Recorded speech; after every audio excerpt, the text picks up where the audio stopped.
got a lot to cover up, y'all. Freudian slip. You got a lot to cover up. We got a lot to cover up. So guys, what's going on? Greg Kading is out. His lawyer won't let him do it, so we've been waiting around for Kading all day, and yeah, and now he's he's not a coming. no-show. Really, I wanted to talk to him because there's so much to ask him. Yeah. But them theorists, they come up with all kind of make-believe. Message, then they come and talk to Buntry. He denies it and all of that, and they call me. Say, Lil Reg, we don't believe you had anything to do with this anymore. So who's number one suspect when you hear police in Compton, handcuff? Reggie Jr. I'm throwing your hints. I'm dry snitching like a motherfucker. About 9:30, I get a call from the captain of the sheriff's station, Cecil Rambo, who I know personally and all, because he heard from the sergeant at the scene that the truck of the victim that had got shot at this gas station was registered to Reggie Wright. It didn't say of death row, although it was a death row vehicle in Reggie Jr.'s name. The driver was shot at the scene and somebody ran. And I said, Cecil, how the heck I get here if I had anything? That ain't me. I'm throwing your hints. I'm dry snitching like a motherfucker. Everybody started getting killed. That was in a whole entourage. I know. Everyone. I hear you. Okay. Everyone started getting killed. I mean, not Mac, but Gaines. But then Mac went to jail, and then Perez went to jail, and those were the three closest confidants of Knight, is what some people say. But maybe the closest confidant of Suge was Buntry. Okay. Heron got killed first in Fairfax and Washington, got shot 17 times broad daylight. Buntry got killed broad daylight in Compton at 2 o'clock. Okay, guys on a bicycle did a bicycle drive-by and killed him. Reggie Wright Sr. was the target. They thought it was Reggie Wright Jr. The car that they were in, the SUV, was registered to Reggie Wright Jr.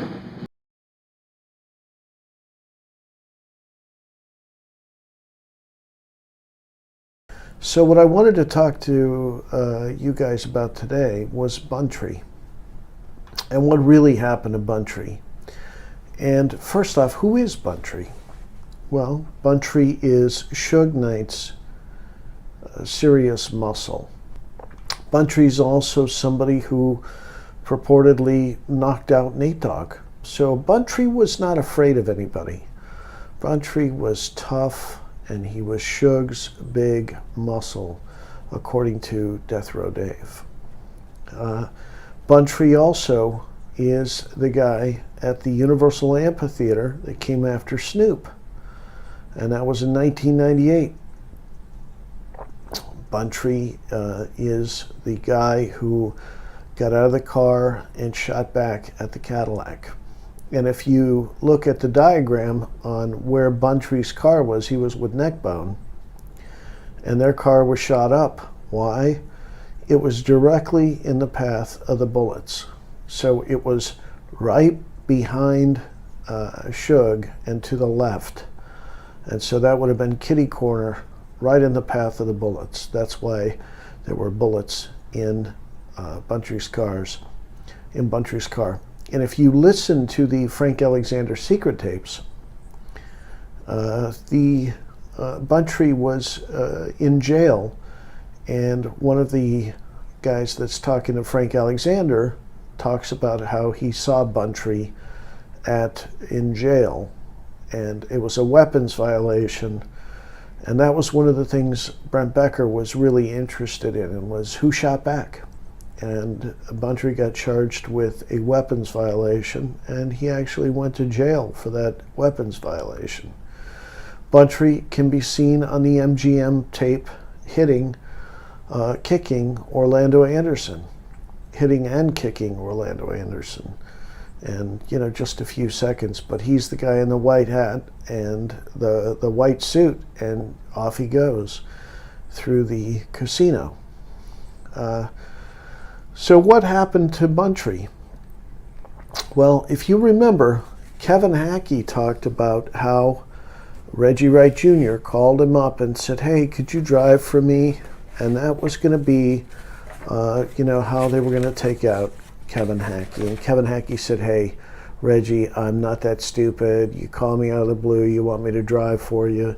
And you're really just trying to kill me. And, oh, Kevin, I can have you killed at any time and all that. Well, so there's a pattern here. And who calls up and wants to get Buntry to drive for them? Buntry is driving Reggie Wright Sr.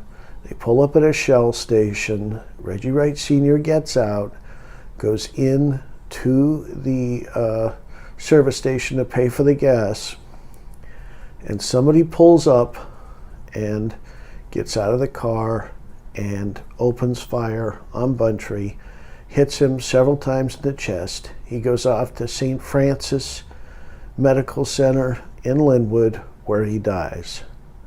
So that's where Buntry died. And evidently Suge Knight went over to visit him. There was kind of a problem with Suge visiting him because Suge wasn't supposed to associate with convicts. And, you know, it became a big deal, but Suge was like, look, he's my homie. And he went and visited him, and it all got settled. But that gives you kind of an idea about Buntry and what happened to Buntry. It wasn't somebody riding up on a bike. No, that wasn't it. And, you know, according to the police reports on the Buntry thing, there was a sheriff that talked about exactly what happened to Buntry. Kevin Hackie, when he's interviewed by Russell Poole and Fred Miller, talks about the Bruce Richardson murder, and that Reggie had said that Buntry was behind the Bruce Richardson murder. And if Buntry would have known that he was being given up, and Kevin Hackie, of course, said that because he was told that by Reggie, and if Buntry had known that Reggie Wright Jr. was out there trying to give him up for a murder, he probably never would have driven for Reggie Wright Sr. And he was in Reggie Wright Jr.'s car when he was driving and he was killed. So that would pretty much say that it's highly likely that those guys were involved in Buntry's murder. And he was the big muscle for Suge, and Suge was getting out of prison. So it just makes sense if the guy that you've been stealing all this money from while he's been away is getting out. Maybe you want to eliminate his muscle. Buntry was also at Suge Knight's house when Frank Alexander is interrogated, and Frank Alexander fears for his life. There's supposedly a hole in the desert that's waiting for him. And of course, that's when Tupac dies, and Suge smashes the phone down into the table. And that's when Tupac actually died.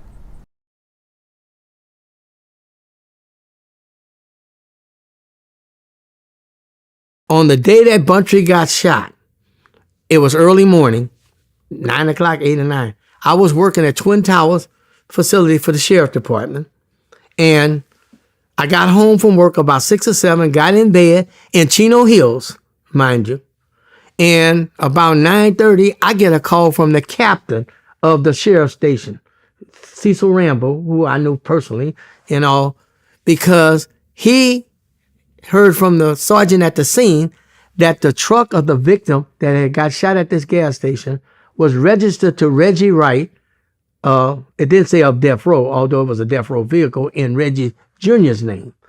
The driver was shot at the scene and somebody ran. And I said, Cecil, how the heck I get here if I had anything? That ain't me. So you have to ask yourself, why is Cecil Rambo calling Reggie Wright Sr. and asking for his whereabouts at the time that Buntry was shot? Cecil Rambo grew up at 136th and Parmalee in the middle of Piru neighborhood. Parmalee is a block in from Central, and Piru Street is right down there too. So Cecil Rambo's somebody who would know. He's well connected in Compton, and the rumors were circling in Compton that Reggie Wright Sr. was good for this murder. Not that he actually pulled the trigger, but that somehow kind of way it was a setup, and they were asking where he was at the time that Buntry was killed. Buntry got killed broad daylight in Compton at 2 o'clock. So Hector Becerra from the LA Times pegs the murder at 2 p.m. Frank Alexander pegs the murder at 2 p.m. But Chuck Phillips, who we suspect was somebody who would alter information and get it entered into the record, and the official record in Los Angeles is the LA Times, Chuck Phillips pegs the murder at 2:30. What does that do? That gives Reggie Wright Sr. legs for his alibi. The story about me there, I got the best alibi in the world. I got the captain of the police department who called me at home knowing I was in Chino Hills within an hour of the shooting. So Reggie, why would you need an alibi? Well, you have two people both asking you if you were there, if you were the one that fled the scene. One of those persons is Cecil Rambo, who's the captain at the time. He grew up at 136th and Parmalee. And then you have Beth Smith also asking you where you were at the time. Do you think it's because they don't have a source that puts you at the scene? And Reggie, why you gotta say that conspiracy theorists make this shit up? There's two people inside the sheriff's that ask you if it was you that was there. We didn't make it up. That's Reggie's vehicle. It's in his name, but it belongs to Death Row. Buntry has been driving it for a while. Reggie has been trying to catch up with Buntry to get the truck back because that's when Death Row was kind of breaking up. But that's not what Reggie says. Reggie says that this was Buntry's vehicle. He wasn't saying that he was trying to get it back. Let's listen. But all intents and purposes, that was Buntry's vehicle to be driving around while he was working for Suge, because Suge had just came home. And we got Buntry that car because he was always with Suge. But we do learn something very important from Reggie Wright Sr. We learn that this was a time that Death Row Records was kind of breaking up. Listen. Because that's when Death Row was kind of breaking up. So let's just review kind of what we know about these corrupt cops that were in Compton at the time. They were doing raids based on these murders, all these murders happening. They were going in those raids, and they were confiscating guns. Those guns were flowing through the evidence locker, but where did they end up? Well, they ended up going to a gun shop, and in that gun shop they were sold onto the streets again. So they were making money off the guns. These guys were also flowing cocaine through the evidence lockers. There was a group of people, including the twins, and when I say twins, I'm not talking about Suge's cousins. I'm talking about other twins that were used. These were confidential informants that would suit up with the drug police, and they would go raid competing drug dealers' drug homes, take all the money, take all the drugs, let those people go. And they were limiting their competition that way, making them broke.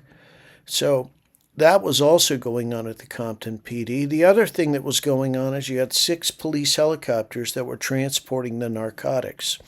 And so the narcotics would come into Compton Airport on a Learjet, and then they'd be transported all around the LA area in the helicopters at the Compton Police Department.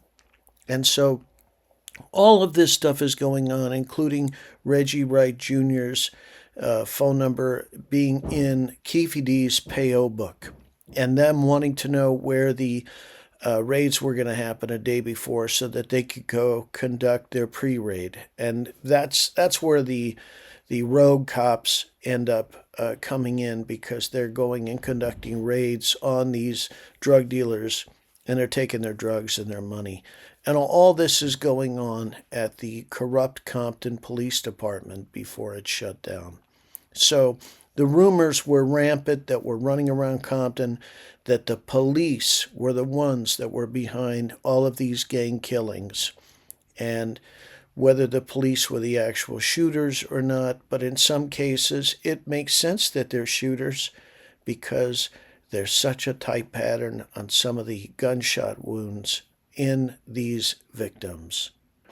But it seems like an awful lot is being blamed on Suge Knight. The Biggie Smalls murder gets blamed on Suge Knight, but he's in LA County Jail at the time the Biggie Smalls murder happens. And in jail there with somebody that I interviewed who said he was done wrong while he was in there. He was treated like Lex Luthor. He was shackled hand and foot while he was in LA County Jail. He also gets blamed for the Bruce Richardson murder. And there were cops that were involved in that murder. And he gets blamed for the Vince Buchanan murder, which was supposedly Buntry. But that murder happens at 135th and Central, which is a block away from Piru Street. And allegedly, Reggie Jr. is the one that arrests Vince Buchanan. And later, Vince Buchanan is dumped at Central and Greenleaf. And he's got a bullet wound to the back of his head. But we'll get into the Vince Buchanan thing a little bit more in a subsequent episode. More later. If that's the case, did Tupac life mean anything? Because they never saw that case. Sometimes if you saw the first case, you might have saw the second case. But that never happened, correct? Yep. But he did testify reluctantly. The Death Row Records security chief Reggie Jr. once told him, quote, "We're going to get those mothers who downed Pac."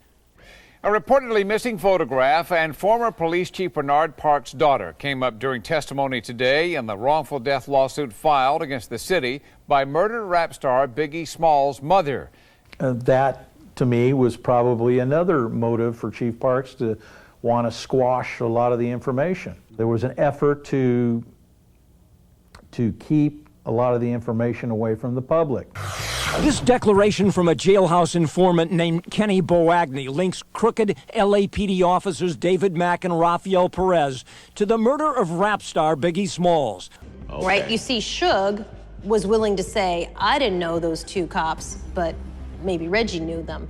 Never met those dudes. They never worked for me. They knew Reggie right. They didn't know me.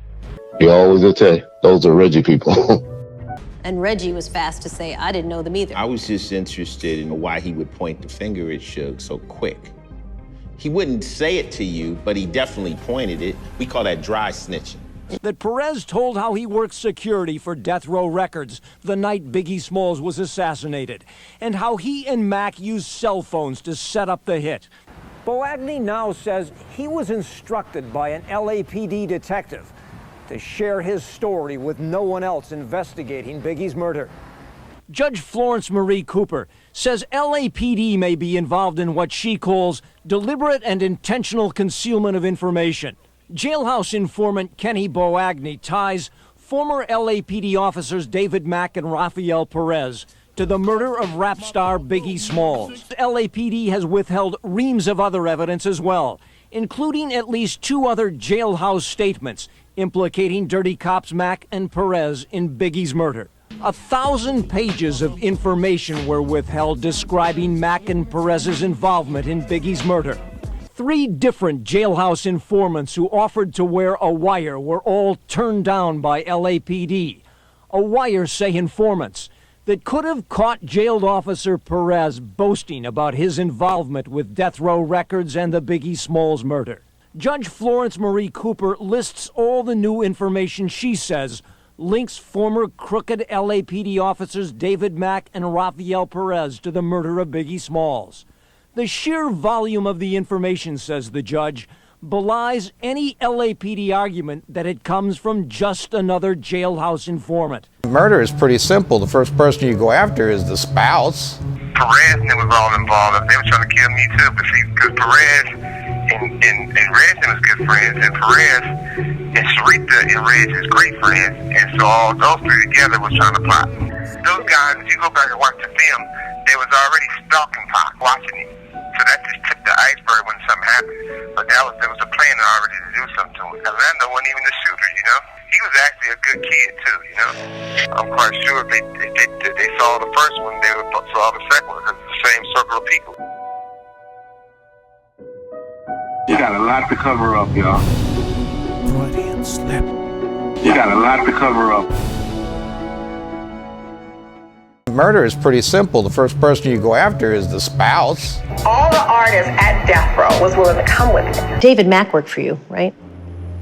No, ma'am. Never? Never met him, never heard of him. Didn't know who he was until the accusations that he possibly did work for me. And that's been investigated by LAPD and all of that.